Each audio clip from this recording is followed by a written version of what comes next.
जे बोलले की या जिल्ह्याचं नाव छत्रपती संभाजीनगर केलं, हे मिंद्याचं कौतुक त्यांनी केलं. शिवसेना प्रमुखांचं स्वप्न त्यांनी साकार केलं. पहिल्या प्रथम मोदीजी तुम्हाला सांगतो की बाळासाहेब बोलू नका, ते हिंदू हृदय सम्राट आहेत, होते आणि राहणार. ते तुमचे वर्गमित्र नव्हते,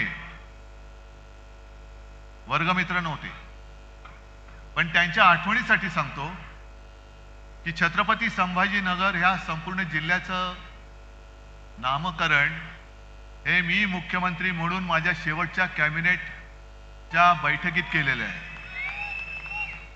ज्या वेळेला तुम्ही माझे गद्दार चोरून सुरतला ढोकळा खायला नेले होते, तेव्हा मी मुंबईमध्ये मंत्रालयात बसून या जिल्ह्याचं नाव छत्रपती संभाजीनगर हे करून दाखवलं.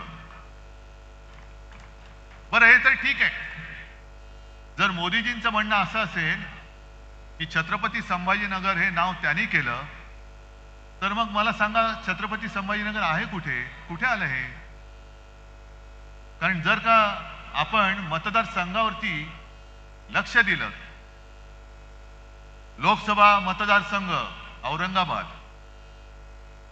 औरंगाबाद पूर्व, औरंगाबाद पश्चिम आणि औरंगाबाद मध्य, मग संभाजीनगर मोदीजी आहे कुठे?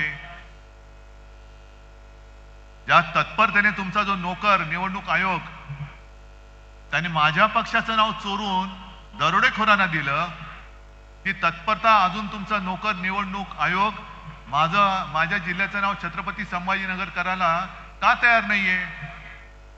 का नामांतर झालेलं नाही अजून? म्हणजे तुम्ही केलेलंच नाही आहात. अजूनही मतपत्रिकेवरती किंवा मतदारसंघाच्या यादीत ज्याचं नाव औरंगाबाद आहे, मग मोदीजी तुम्ही आज नेमकं कुठे येऊन गेलात? औरंगाबाद पूर्वमध्ये आला होतात की संभाजीनगर पूर्वमध्ये आला होतात? पट्टे तुम्हाला? बाळासाहेबांचं स्वप्न यांनी म्हणजे त्या दाढीवाल्यांनी पूर्ण केलं म्हणतायत. ठीक आहे, क्षणभर मानलं. मग हिंदू हृदय सम्राट बाळासाहेबांचं स्वप्न काय नवाज शरीफचा वाढदिवसाचा केक खाणं हे सुद्धा होतं का, जो तुम्ही जाऊन खाऊन आलात न बोलवता? की कधीतरी एकदा मी पाकिस्तानच्या पंतप्रधान पदाच्या वाढदिवसाचा केक खाऊन येईन, हे माझं स्वप्न आहे, असं काय तुम्हाला सांगितलं होतं? मग का गेला होतात पाकिस्तानात? बरं, महाराष्ट्रामधले उद्योग लुटून तुम्ही जे काय गुजरातला नेले आणि नेता आहात, हे शिवसेना प्रमुखांचं स्वप्न होतं का, जे मिंद्याने पूर्ण केलं?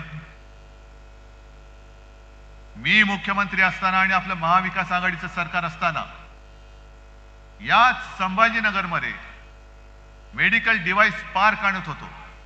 कुठे गेला तो मेडिकल डिव्हाइस पार्क?